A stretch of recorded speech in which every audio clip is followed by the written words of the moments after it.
The Hurling Show, brought to you in association with Torpy. Torpy are leading hurling into a new future with Bamboo, a revolutionary hurley created using their unique engineered hurling performance know-how. Already being used by many inter-county players, Torpy's Bamboo is highly sustainable, offers players greater striking distance and a more consistent balance every time, without compromising on natural feel. Check them out on the Torpy website and in the link below, and enter the promo code OurGame to get yourself 10% off. Okay, welcome to the Hurling Show. It's myself, Shane Stapleton, as ever, joined by Michael Verney. Michael, how are you getting on?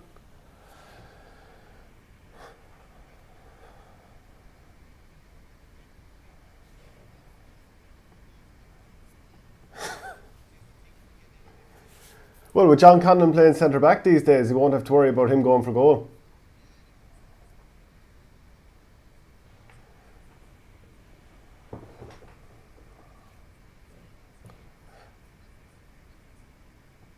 Are we going to get is there a fair chance that we're getting a false sense of where players are at when they're being trialled out in different positions at the moment? You know, Joe Canning played midfield, did pretty well against Tipperary. Noel McGrath, it's not an experiment to put him centre forward, but he went back into the forwards, looked good, and like you said there, John Conlon as well. The games they've played so far this year, probably not against All-Ireland challengers in the likes of Laois, Antrim, and they also played Wexford. Yeah, so, is there a false sense of it? Yeah, Offaly are going to have the greatest 2021 of all time. We're going to sweep every competition going. Okay, well, there's definitely a bit of audio bouncing around the place for you now at this point, so hopefully that sorted things out, because we don't want to let our regular viewers down, and if we could just let us know there if that's coming through okay. If not, we might just hop off for a minute and start the show again. But there are plenty of comments in there saying that we can't hear you, and sometimes it might be a blessing in disguise. So just to talk about some of the games we'll just talk about some of the games that are coming this weekend. Sligo. All good. Yeah. Brilliant stuff, folks. Fair play to you. Thanks a million for that. So for some of the fixtures that are coming this weekend, Sligo are against Longford in Markovitz Park in Division 3A. We'll touch on that later on. Monaghan are against Armagh in Inniskeen on Sunday. But the big one, of course, is Kilkenny against Wexford. So we're going to jump into that, of course, very shortly. But I'm just wondering about players and how many of them, after 3 weeks of playing championship, are all of a sudden, were they more or less kind of desperate for a little bit of a break just to get the bodies right? Because every manager, and for example, look at John Kiley and the experimentation he's done and trying out younger guys. Every manager, every player is probably just having that battle between getting as many minutes as possible, but also, just trying to not get injured, because coming back after being off for so long and not having that training where you're going or playing matches where you're moving 360 degrees, where you're taking hits, all of that kind of stuff, there's probably already players just kind of hoping that they can somehow get through the season. Yeah, particularly Shane, I have a couple of knocks at the moment. I haven't got back even to club training myself at the moment. I've been there doing little bits and pieces, but like, you're obviously probably one of the elder statesmen in Coola now. While it's great to be, there's no point in difference, you definitely are. But while it's great to be back training, like the volume of it all coming this quickly, having done, like, it's grand doing straight line running, it's grand doing all prehab and doing all that kind of stuff. But the volume of it coming in such a quick space of time, having done so little for 4 or 5 months, must be hard on your body, I'd imagine. And if you look at inter-county, like, that's, you're doubling it really, and you're doubling the commitment, a lot of it. Like, how are you even finding aches and pains and things like that at the moment? Yeah, well, we had the two sessions the first week, then we had the weekend off, then we trained on the Tuesday, then Thursday the pitches were washed out, so we couldn't train. And then on the Sunday I was down covering matches in Thurles, so I missed that. And then went back on Tuesday night, and I hadn't stretched properly, I think, for the guts of a week, and I hadn't trained for a week. And I didn't stretch right, and I'm broken up since Tuesday. And I wonder, players that are, training at the much higher intensity, and you're thinking of some of the players that are especially in their maybe early 30s. There's probably not too many players in their mid to late 30s at this stage. But I just wonder, if you're going from matches of that very, very high, hard intensity, never mind the training sessions in on top of it and trying to get the gym sessions going, you must really, really be fighting a massive battle at the moment, because it is very difficult. And I'm talking about a club training session and being broken up for 2 days after it. And actually, do you know what? One of the big things, I already said it, not doing the stretching and the foam rolling, whatever it might be. Even just a little while ago before we started the show, I did foam rolling for 5 minutes, and the difference it makes. So it just tells you the difference it makes when you do that bit of maintenance. And I'd love if people got their thoughts in too, because everyone might have a different experience. We one of the viewers commented in last week. True point. It's not pre-season training, because you're back playing league or whatever, but you're essentially doing your pre-season during the summer, which would never happen before, really. You'd be doing your pre-season in the winter, pitches would be slower, you naturally would not be getting up to the pace that you're getting up to now. Like, whereas on that hard ground, you're sprinting faster than your body is probably able for at the moment, at this time of the, like, you know, not this time of the year, but more at this stage of what the season would normally look like. So all of a sudden you have, I believe, calf strains, and I have a bit of one myself at the moment. They're gone absolutely through the roof. There's I've heard of a good few more quad injuries than, like, a quad injury is something you hear very rarely of. But again, the quads are taking a lot of the impact with the runs, and obviously the hamstring is taking a good bit of a doing there as well. And with the way things are at the moment, the likes of Robbie O'Flynn, David Burke, Daniel Flynn for Kildare as well. You pick up one of them, and like you're in a bit of trouble. You could be missing the whole league, which those guys probably will now. So yeah, I think it's just coming back to train at a time of the year that you would not normally be coming back to train at. And at the time of the year, I know it's wet and it's been raining quite a good bit, but the ground is still generally quite hard. Yeah, and then players like Seamus Callanan, who's had back problems before, and he's due to come back against Westmeath. When you kind of I know it's been raining a nice bit, but the turf has certainly firmed up. So like the pressure on your back, I mean, some players out there, I have a back sciatica, and it can be tough on you. And it's the change of direction more so than anything else. The change of direction at pace, because, you know, I'm much like Johnny At pace, you haven't moved at pace in about 15 years, I'd say. I'd say I'd challenge you to a sprint, but no, not the way I'm feeling. Do you know what'll happen there? Like, and we'll build it up, and it'll be great. And two lads will be lying in a heap on the ground after about 10 seconds. Well, do you know what? I'm challenging you to something there. Without saying it to you, you know, I mean, I did prepare a little challenge to throw up on the screen here. I mean, I'm sure everybody saw last week the Keen Lynch flick up that I beat you at. But say nothing there for a second as I throw up another challenge that we did at Semple Stadium, and people might put their comments in. 30-second hurling challenge. Ball bounce off the wall, into the hand, as many as you can do in 30 seconds. I reckon I can get 20 plus, but we'll see. Yeah, okay. Michael Verney up first. 3, 2, 1, go.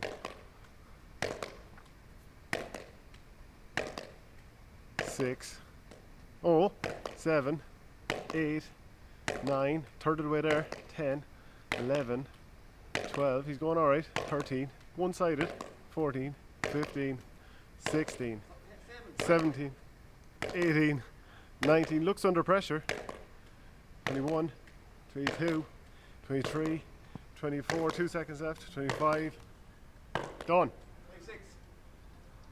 26, I'll take it. Yeah, I'll take it. I'm not feeling great about this. I'm not feeling great about it at all. Here, I'll give you this. Okay. 30 seconds on the clock.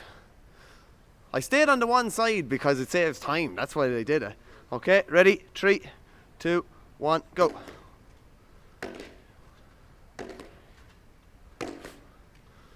He's hit 5. It's good footwork in fairness to him.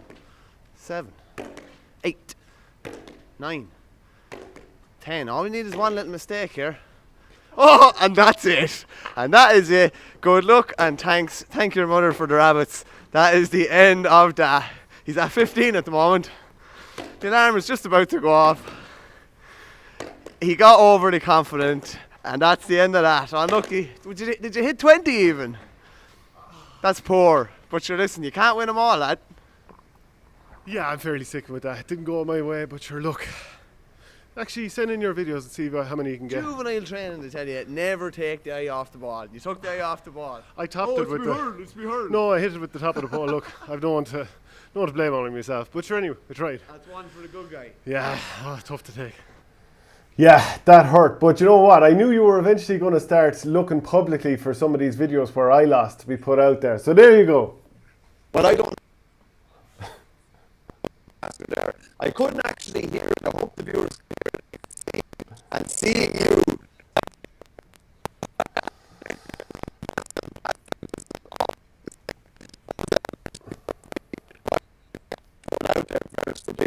Yeah, I messed up. I'm not. Do you know what? I thought it looked worse, but it was pretty bad. You know that? I think most players have done it at some stage. You throw up the ball and you somehow manage to hit the butt of the hurley off the slitter. I put myself under too much pressure. Too much pressure. You were very wooden as well. I had a nice little rip. I don't know. Look, it wasn't my greatest moment. But I think everyone saw that you've got a ridiculous head of hair there at the moment, and they can see it now again. But you know what I know? What I saw online there in the last day or two. There's this player for the Atlanta Hawks in the NBA called Trae Young, and they're up against the Knicks at the moment. There's a bit of bad blood going. Do you want to know what the crowd are chanting in at him at the moment?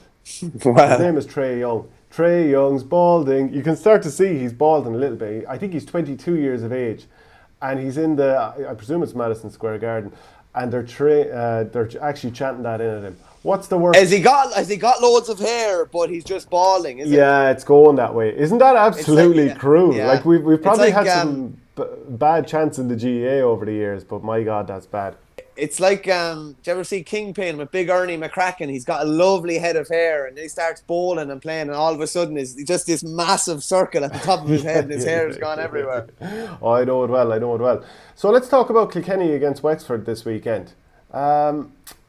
What are you expecting from this? It's obviously been delayed for a week because of a couple of COVID cases and that. Do you think it's just a case of business as usual for the players?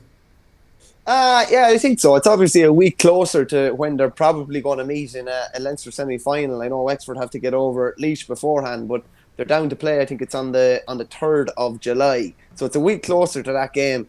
Do I think there'll be any shadow boxing? I very much doubt it. There's never really been any shadow boxing when these two have played, particularly when Davy has come up against Cody. And if you look at 17, when they beat them in the championship, they beat them in the league, Nolan Park, for the first time in a long, long time. They did the same in 19, and they'll be hoping to do the same this year.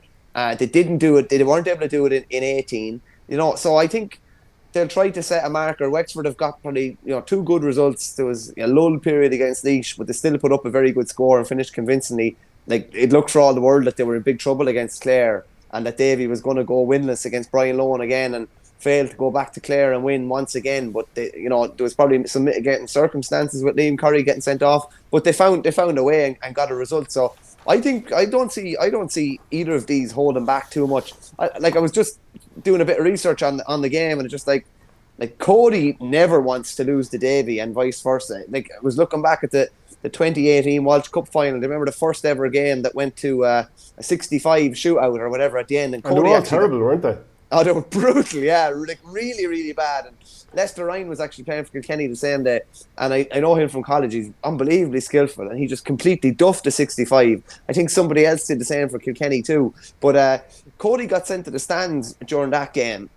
Like, it's a Walsh Cup final. It's, the start of the year. Generally not much going on. And there was a big hullabaloo then after.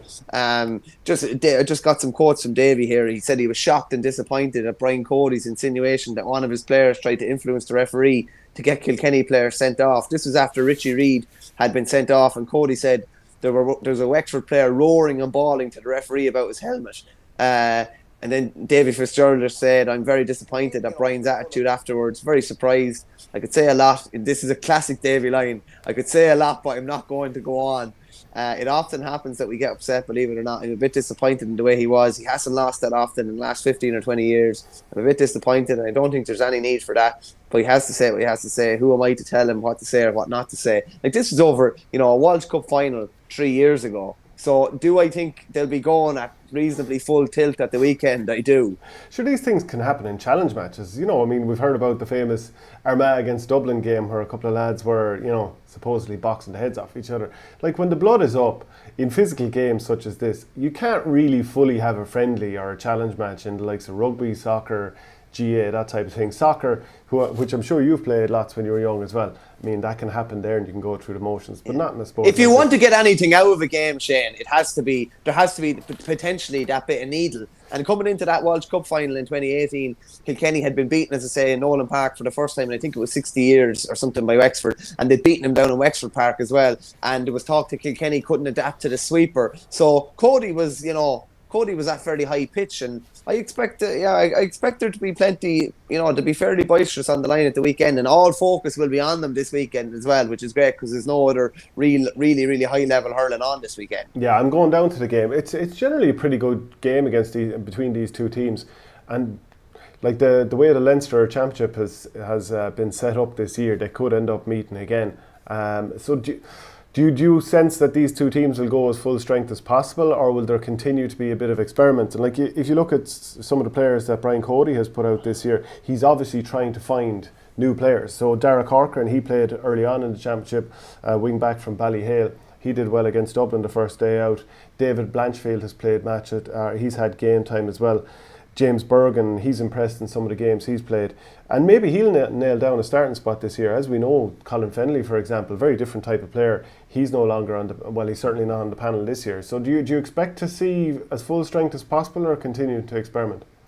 Kilkenny had a pretty strong team name for last weekend's fixture, and Richie Hogan was featured on the bench for the first time this year as well. So I think they'll go pretty strong too. Wexford have a chance to go kind of 3 from 3 as well. And I just don't think you can really afford to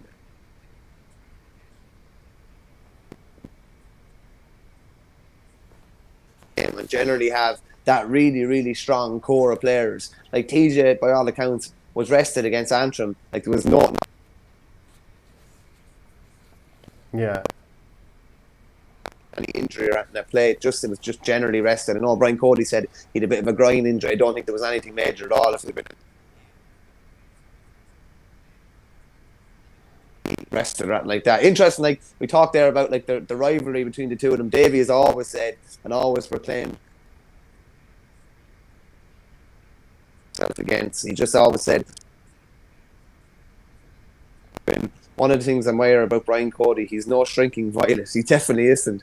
On the sideline, I can promise you, he's all there. Whether it's to the ref or anyone, he's there. I admire that. I love that passion, and I don't ever want to see it going. It's very funny.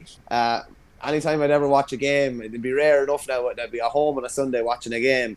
But when Cody gets kind of riled up, the father would be like, look at old Cody.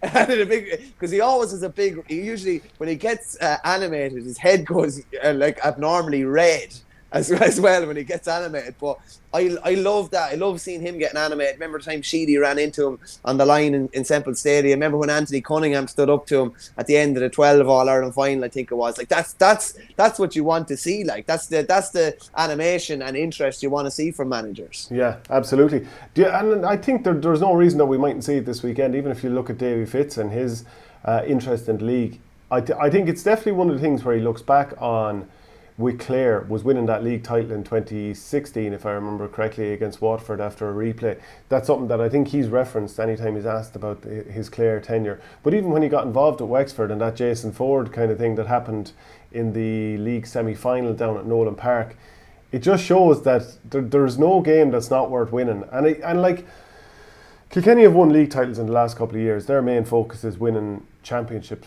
Well, obviously that's Wexford's as well. But like I think Wexford would like to add a national title as well. They won Leinster a couple of years ago. Obviously, still have their eyes on an All Ireland as well. But out of these two teams, and it could end up being a shared league title this year. It depends on how things pan out. But I definitely think that they'd like to get their hands on league silverware if they could.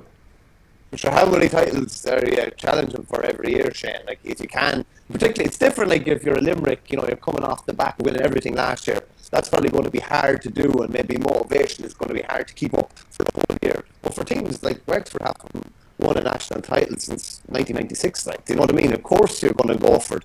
Sorry, Shane, I couldn't help but smile there. John Noonan's, after sending in an absolute doozy on YouTube, said Michael looking more and more like him. Janie Mac. Maybe I don't know. I'm not even sure what to say to that, to be honest. That hair is getting very, very tasty. Well, tasty is a great word, as long as they don't. Well, what is the plan with the hair? There's no plan. I actually quite like it at the moment at that kind of length. Does it not drive you nuts, like sitting on top of your head, bouncing around? No, it doesn't bounce around too much, to be honest with you.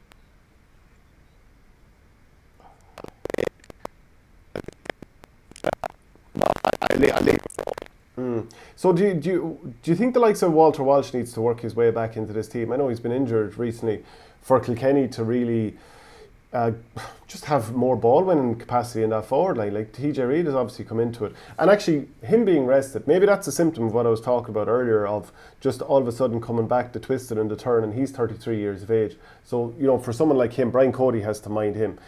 A player like that, he's very combative, but you want to wrap him up in cotton wool when he's away from matches and take him out of action now and again. But having him and Wally Walsh, who was taken off last year, or was it dropped last year for the All-Ireland semi-final, those players are still going to be key if Kilkenny are going to get to where they want to get to.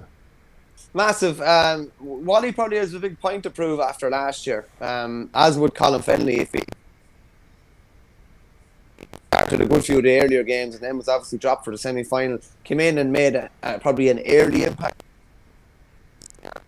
Any influence he had, I imagine he's come back with a point to prove.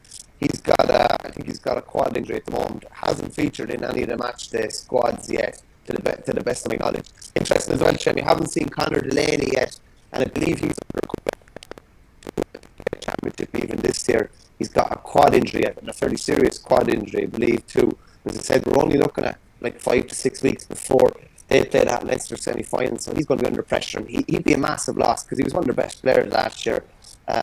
He was, he got an All-Star nominated. He was probably close to getting an All-Star calling back, and was probably their best defender throughout the course of the year. He came back. What he can do at the high level has maybe never pulled it together in 70 minutes in a big game, but the likes of him,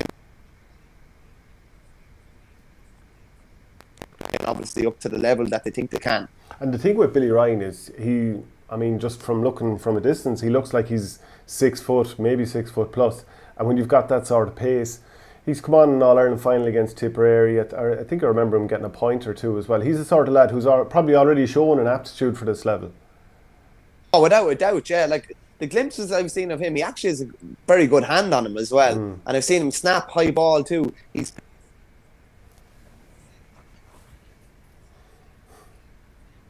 comparison to make for Billy, like he's obviously the same clubmate as Eddie Brennan, and he kind of there's just something about him that he's shown kind of glimpses of what Eddie was doing in his early days, really good things, not so good things, and maybe not been able to string performances together. I'm not saying he's up to that level. If he he's probably not up to that level because it's unbelievable high level, but we've definitely seen glimpses of what he can do, and it'd be great from their point of view if he could get a clean bill of health for the next 2 to 3 months and kind of showcase what he can do, because there's definitely something there. There's definitely something special enough there if you can put it all together. When you've been watching, just to talk about Colm Galvin, because the talk is that he's back or will be back very soon for Clare.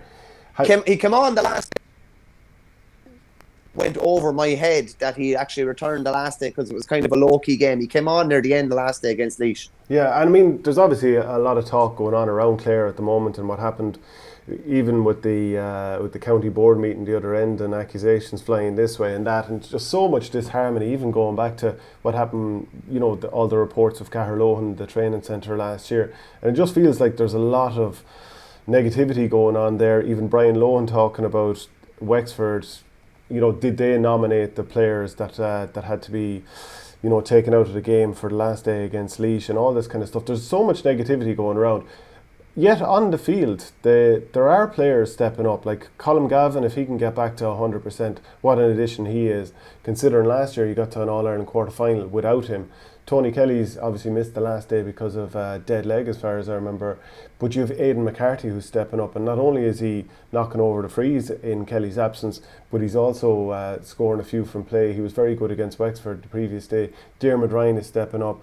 The John Conlon thing, we'll see how that pans out. But Aaron Shanahan, of course, as the target man inside, and then Shane O'Donnell with that virtuoso goal the last day. It sort of feels like things are starting to come together a little bit for Clare. I'm not saying to beat the very top teams and go on and win All Ireland, but it does feel like on the field at least that's going against the grain of the negativity of it. Yeah, no, without Shane, there's a couple of people just saying about the sound. They're not so sure. They couldn't hear anything there a second ago. I don't know if the sound is on the blink a small bit. Just on the Clare point, yeah, there's definitely a lot of positives amid a lot of negativity. There's a lot of guys kind of stepping up to the plate. That easily when things are going on like that, things happen even worse on the field, and things just all these mitigating circumstances. And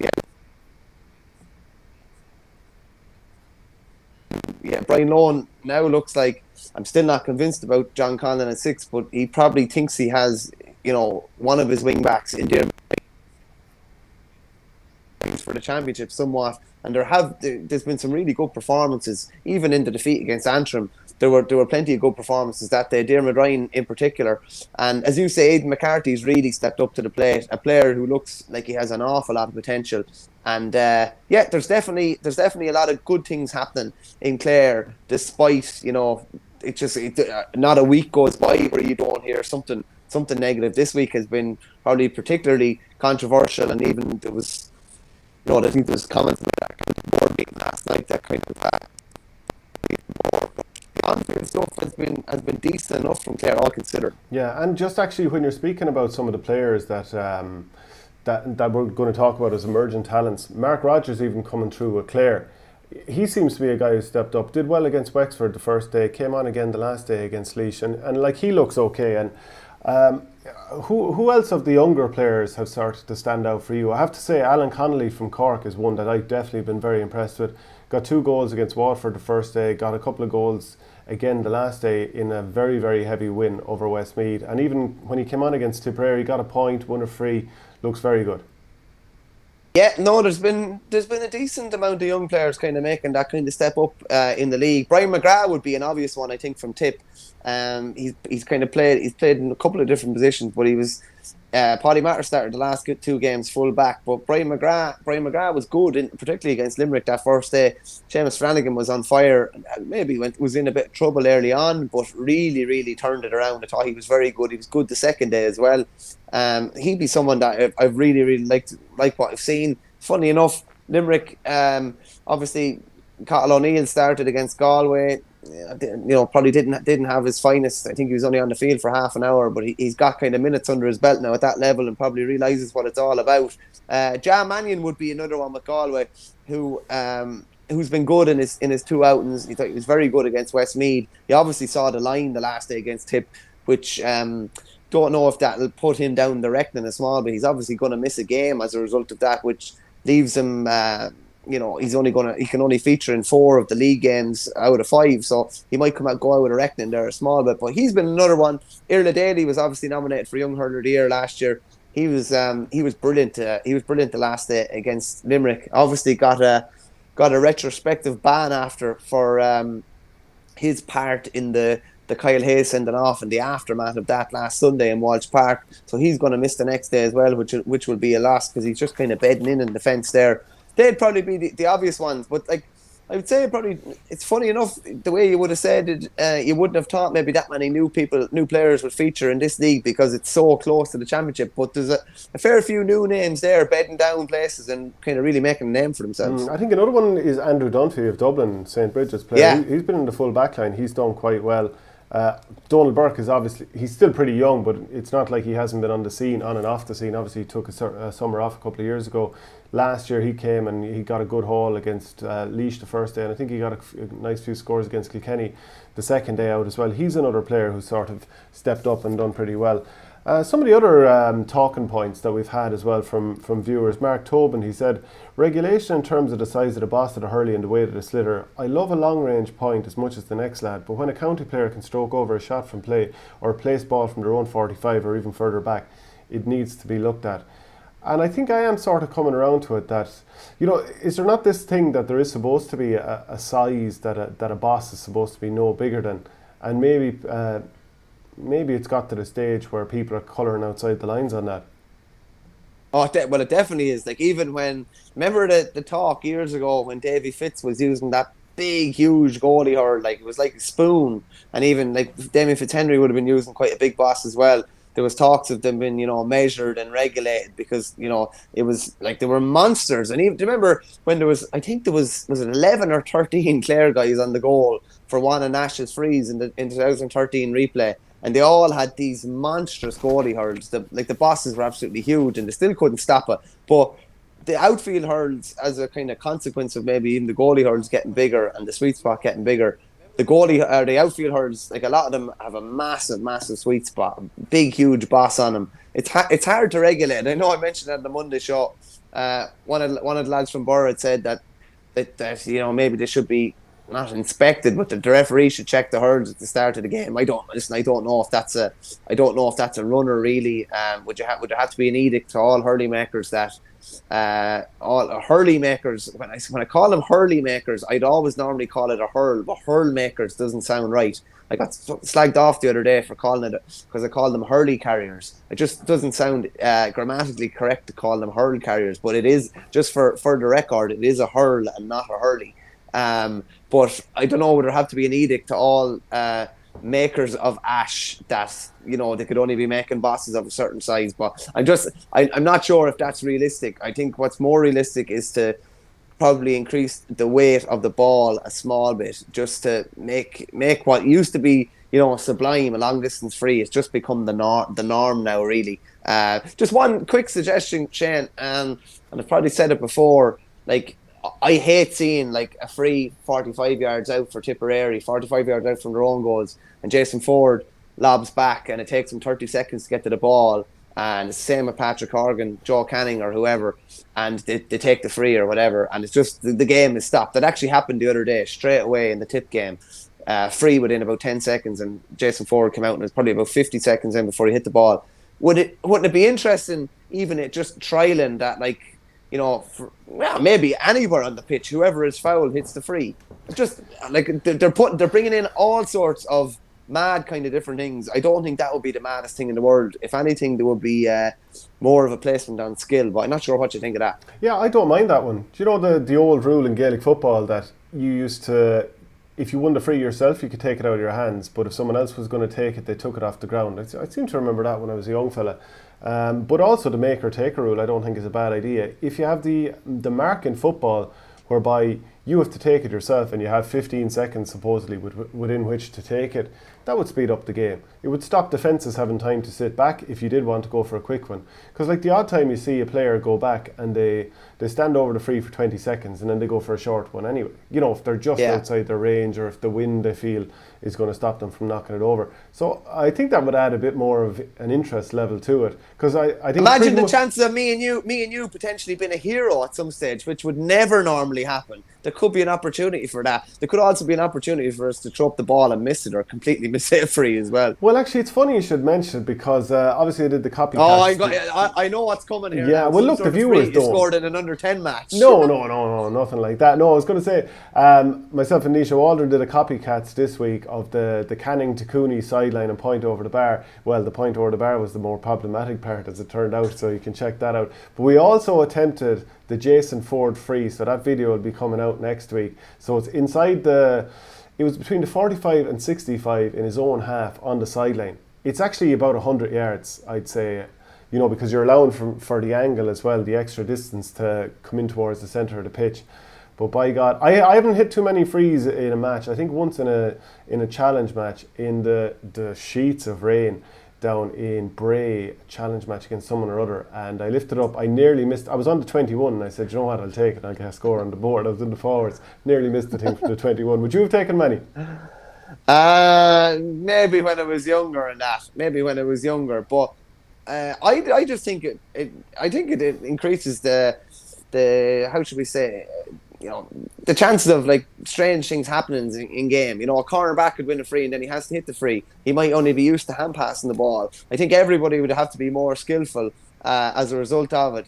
And obviously, I just think it makes a bit more of a lottery. It could make it potentially more interesting. For example, like when you're watching The Last Dance, you just see like that Dennis Rodman generally didn't want to be fouled because his free throw rate was really, really poor. So then all of a sudden you have teams potentially fouling him or, doing some tactical fouling. So then he tries to get better at his free throw taking.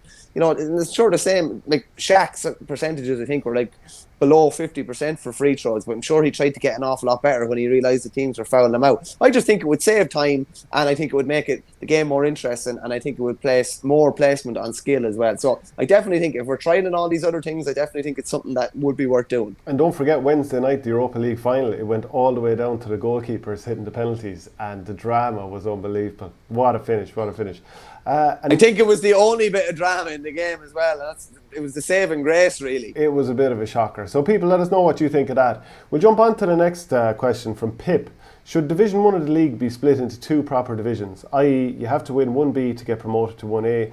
1B really should have Westmeath in it on last year's league results. Clare in Division 1A, Dublin, Antrim, Laois and Westmeath in the same division, making it more competitive. What do you think? Yeah, no, I think that makes perfect sense. Like from an Offaly point of view, Offaly are in a really good position to get promoted to Division 1 next year. But if they're parachuted into Division 1A, playing Tip, Limerick, Galway, Cork and Waterford, like that's you really the goodness almost of getting promoted has been taken out of it. Whereas if you're going into 1B and you're playing Laois, Antrim, Dublin, Wexford, Kilkenny, there's a couple of games in there that you see as being winnable, and a couple that are going to be probably very, very tough. But that, essentially 1B, that Group 1B is Division 1B at the moment, but it's just not. It's not in name. You could put Wexford and Kilkenny up in that top tier, and you could bring down two from 2A or from 1A, and it would, they're kind of interchangeable there. But I think the old format definitely work better. It just makes more kind of logical sense. And I know a lot of people think we're hopping off Westmeath every chance we get. Far from it. I just think they're in a really, really difficult spot in that Group 1A. And I think there's a lot of teams that would suffer a similar fate. I just think it would make a lot more sense for Westmeath are the 11th or 12th best team in Division 1. Yet they're in with, probably the first, second, third, fourth and fifth or sixth best team in the country. So it doesn't make sense for them, and they're on a hiding to nothing. It's a really, really tough task. And we've had some comments in just saying, what do you expect Meath to do? Just give up? Because the way we were talking about their plight at the moment, and they're on minus 66 scoring differential after 3 games. They went close against Waterford, but that was a Waterford team that had made 12 changes from their outing against Cork. Of course we don't expect them to just give up, but you are facing into matches against Tipperary and Limerick, and it's really hard to see how Shane O'Brien can sort of, what he can do really, and what the players can do. You're outgunned. I'd like to see rather than just having the top 6 teams, we'll say, in Group 1A, and then from 7 to 12 in Group B, I'd like to see maybe 1, 3, 5, 7 and then 2, and so on and so forth. I think that would be a good match, because let's say Offaly come up next year, would you get a false sense of where you're at if you started to get a few results against the teams that were, let's say, 11, 10, 9 in the pecking order? Would you like a nice little spread of teams that are up at the top, the middle and closer towards yourself, just to see where you're really at? I'd prefer to be playing, being honest with you, I'd prefer to be playing 7, 8, 9, 10, 11, because they're ahead of you, but not, really far ahead of you. Like playing Limerick, I'm not sure how much you get out of that game, to be honest with you. So I prefer just playing 7, 8, 9, 10, 11. That's just me.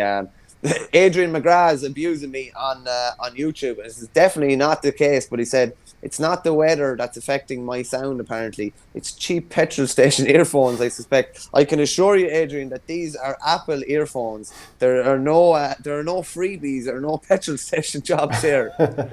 Yeah, well, sometimes it could be the old internet. It's hard to know it, but hopefully the sound has settled down nicely for people, and let us know if it hasn't. So Niall Heffernan has also come in with a question. How different do you think the championship will be to the league, given training regimes, different priorities, etc., leading to are Cork real All-Ireland contenders, possible breakout stars of the championship? So we've kind of looked at some of the breakout stars of the championship. Are Cork real contenders? I don't think they're real All-Ireland contenders this year. I think maybe next year when things have bet in a bit more, that they possibly will be. Well, let me put it to you this way, though. I think they have a chance of beating Limerick. Limerick are definitely the number one contender to win the All-Ireland this year. And maybe it's just the styles makes fight things, whatever it is about Cork. They've been able to upset Limerick. Even if they haven't won every game against them in the championship, they've won some of them and they've always pushed them very, very close. So I think that Cork could beat Limerick, but that doesn't necessarily make me think they can win the All-Ireland.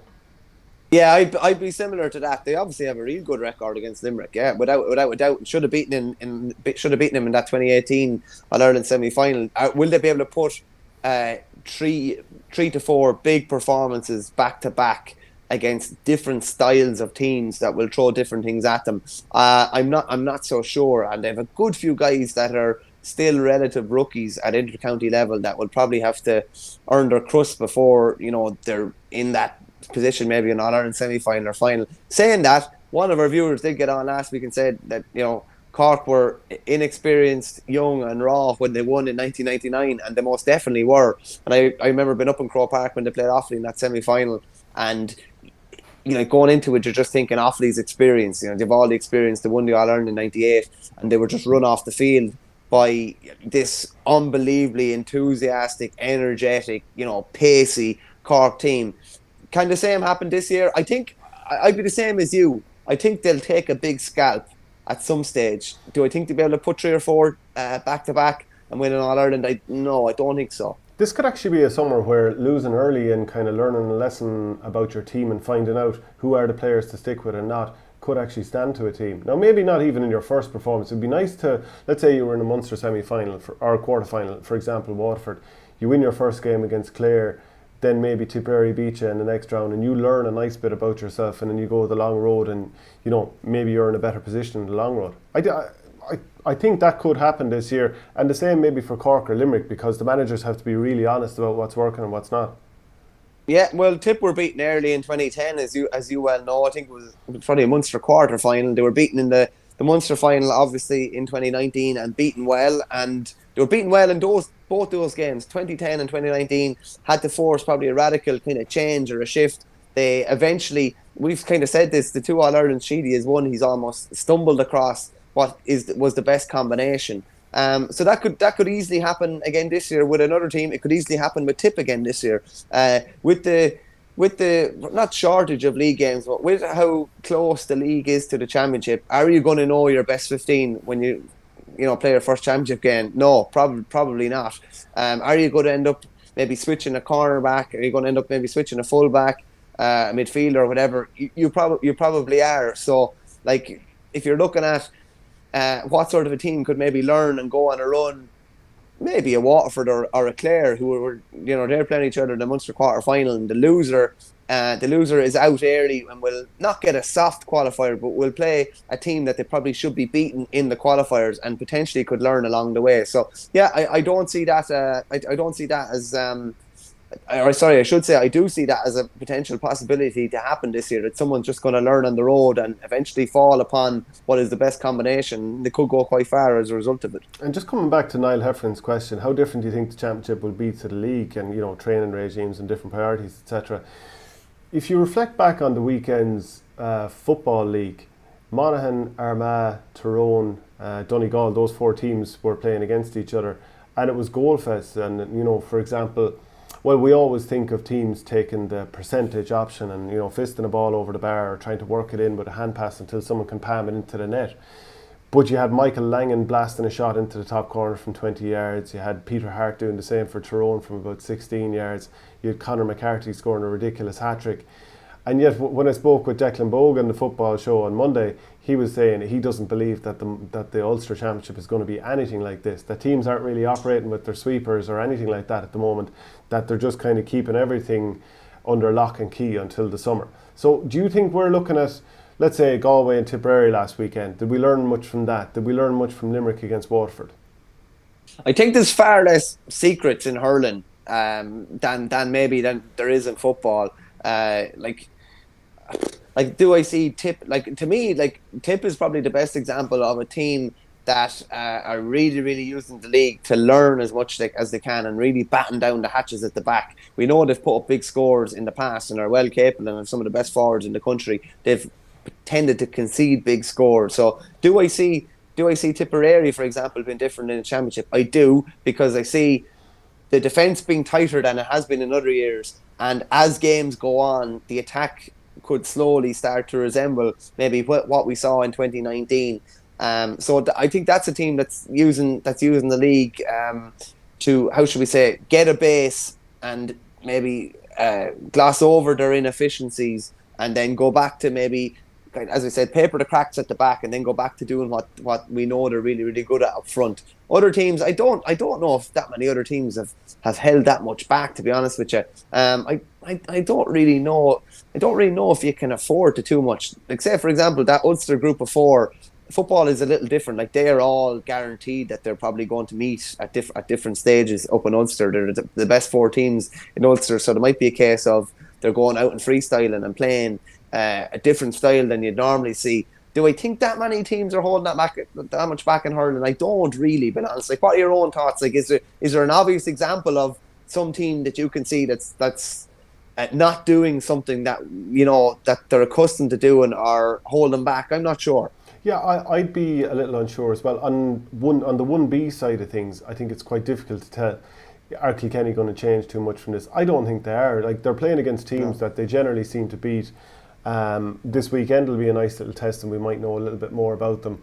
I think Tipperary are sort of just trying to do a dry run of what they want to do for the summer, because doing what they did in 2020 against the likes of Limerick is not going to work. Doing it against Cork, who seem to be getting better and better, and obviously you're going to have that pace, which is going to be hugely valuable coming into, you know, what should be very fast ground during the middle of the summer. That won't work. So I think Tipperary are kind of setting their stall out, trying to get some younger legs into the team. Paddy Cadell coming into the team. Obviously, I've talked about him a nice bit in the last while, and like, he was good certainly very good in the first half. Started to fade a little bit in the second half. You could see him tire. And I think he lost possession a couple of times pretty quickly. Once getting blocked down when he probably had the feet sort of planted. But like, you can see a guy who's clever on the ball, who plays a nice bit of Gaelic football as well with his club, JK Brackens. He's in the team. You've got Seamus Kennedy centre back. We talked about the other day. His pace has been able to cover behind him if he does have to get back. And then Barry Heffernan there as well, playing as maybe the marker of the danger man. He, like Brendan Maher probably did it the last couple of years. Now maybe it's Barry Heffernan's turn to do that.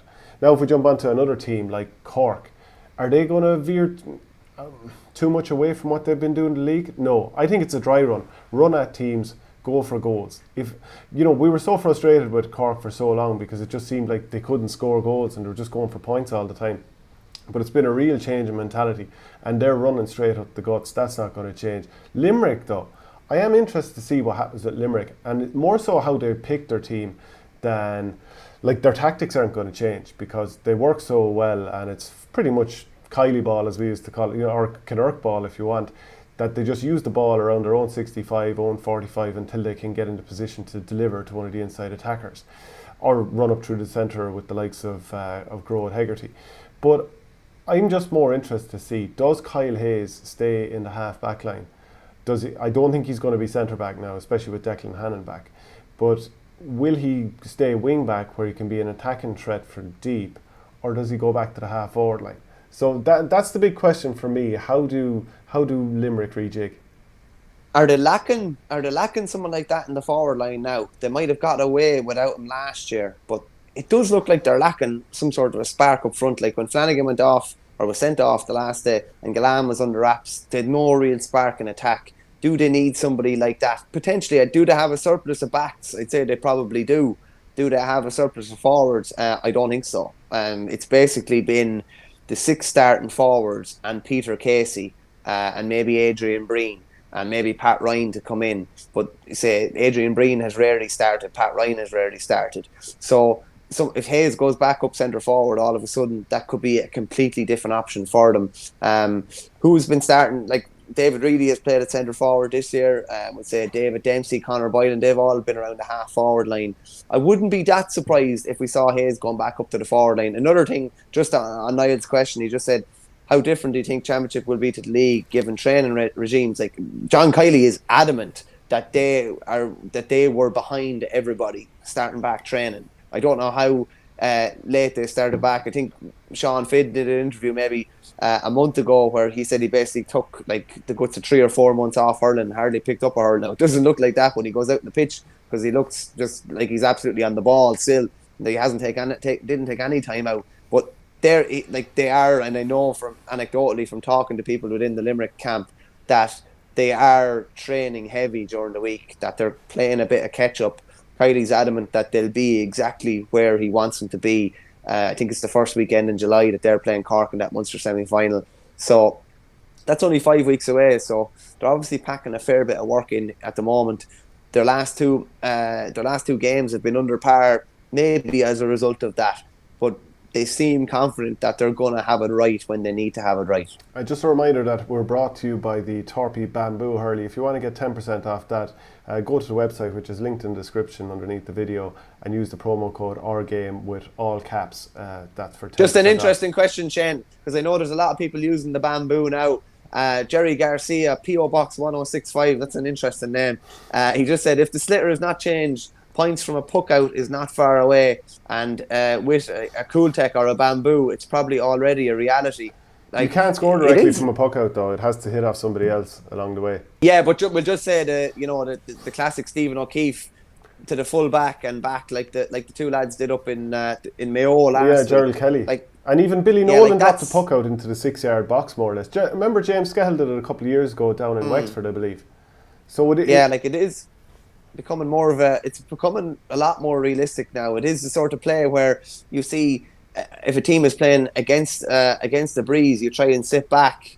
If you sit back too far, you let them kind of maybe play out from the full back line, there's a potential that points could be scored. It's I tell you what, unless something changes, players aren't going to start hitting the ball, a shorter distance. It's only going to go further and further. One of the players that's really impressed me during this league, if we just go back to the Wexford against Kilkenny match that's coming this weekend, has been Rory O'Connor, because we've always known that he's a talent, going all the way back to 2017 when I think in his debut down in Páirc Uí Chaoimh, wasn't he, put man marking Jamie Barron and did a very, very good job in around the middle sector of the field that day. He's been very good. What will Kilkenny look to do against him this weekend? He really turned that game against Clare, and he was very good. He was very, very good when he came on against Laois also. What do you think Kilkenny will want to do? Because they'll want to have a plan for him if they meet later in the summer.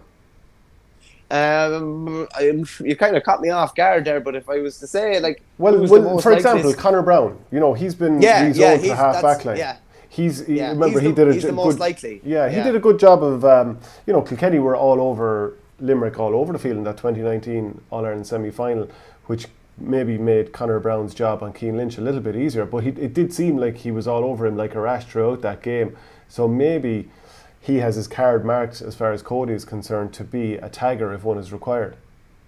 Definitely is the physical attributes to stay with anybody. I don't think there's anybody that's going to really dust him for pace, to be honest with you. He also has added to getting forward and being able to score, particularly off that left. He's very, very good off his left side. He's been playing 7 in most of the league games now, but when he gets forward, he's well capable of hitting a point or two from half back. Absolutely no problem. I remember being at a Fitzgibbon final probably about 3 or 4 years ago against Mary I, where he scored one of the best goals I've ever seen when playing midfield as well. So I think having a player with that type of mobility and pace, I'd say he'd be likely to pick up a Rory O'Connor or a Lee Chin and will probably tag them in, I'm not too sure if they'll do it this weekend, but definitely if they play in Championship, he's tailor-made for them. He's also probably more physical than most of the guys that he will come up against.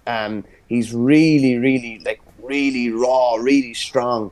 So I'd say someone like him is probably the most likely target. And, we've seen it before with Wexford. If the pillars of the team, if, Chin, MacDonald, O'Connor, Matt O'Hanlon, Liam Ryan, if they're not on form, Wexford generally struggle. But, there has been a nice influx of, we didn't talk about, Wexford's, new faces. Colin Flood, Gavin Bailey, Mikey Dwyer.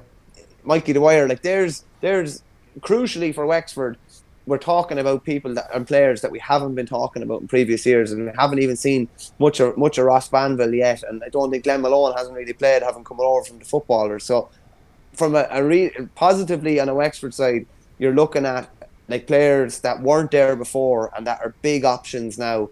And they mightn't be starters, but they could be finishers for those big kind of championship games when they've generally been relying on, I'd love to go back, and I must go back through it and just see how many games has Harry Keogh came on in while Davy's been manager since 17. Same with Aidan Nolan. Same with David Dunn, is a player that could probably nail down a starting 15. But it's generally been the same players coming on year on year on year.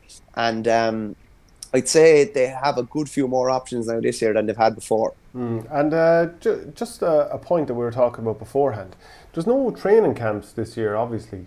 And it wouldn't be even like previous years where you could actually even just go to a hotel within Ireland and spend a weekend together indoors, talk tactics, have your long meetings, all this kind of stuff, set up the analysis, to have the equipment all beamed up onto the screen with a projector. It's very, very different now. It's all going to have to be a bit more on the hoof, stuff sent to phones. It's not going to be those big team meetings in indoor rooms anymore. Yeah, no, it's a bit of a disaster, isn't it? Yeah, like those training camps are usually used to expedite, is probably the best word, because it just speeds up everything. It almost, you're doing little crash courses on various things, be it tactics or whatever, and you might end up doing 3 weeks work, not necessarily just physical work, but tactical work, bits of coaching, bits of bonding. You might just be able to jam that all into a couple of days, or if it was in Tip's case in 2019, I think they went away for a week, they would have got at least a couple of good weeks work done.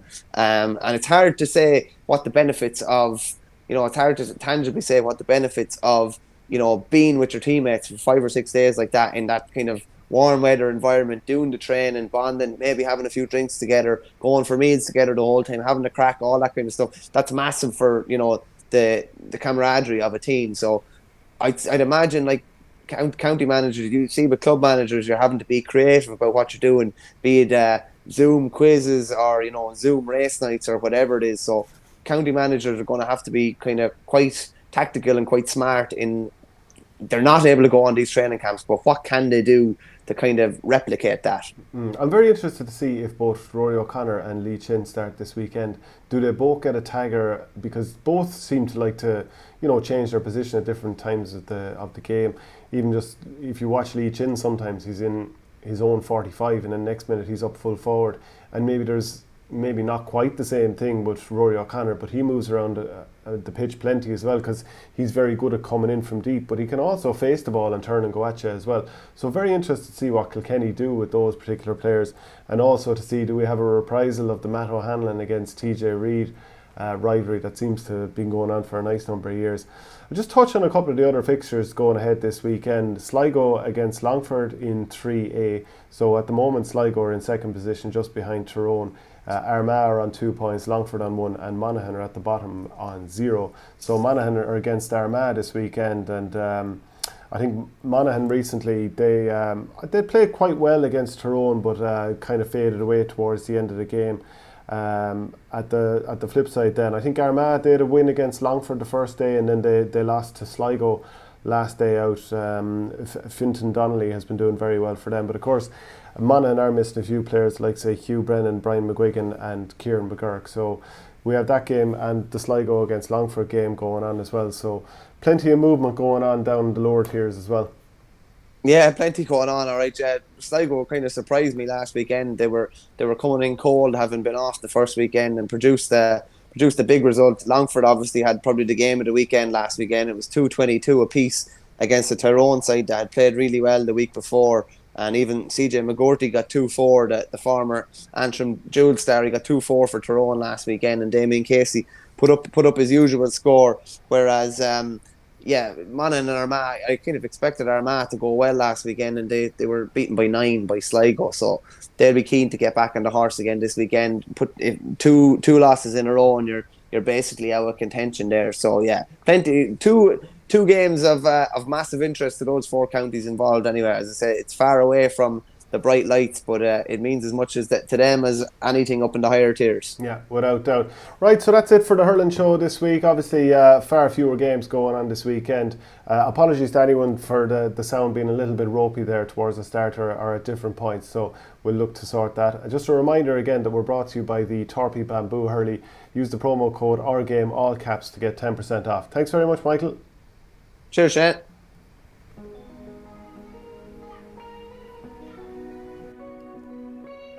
The Hurling Show, brought to you in association with Torpy. Torpy are leading hurling into a new future with Bamboo, a revolutionary hurley created using their unique engineered hurling performance know-how. Already being used by many inter-county players, Torpy's Bamboo is highly sustainable, offers players greater striking distance and a more consistent balance every time, without compromising on natural feel. Check them out on the Torpy website and in the link below, and enter the promo code OurGame to get yourself 10% off.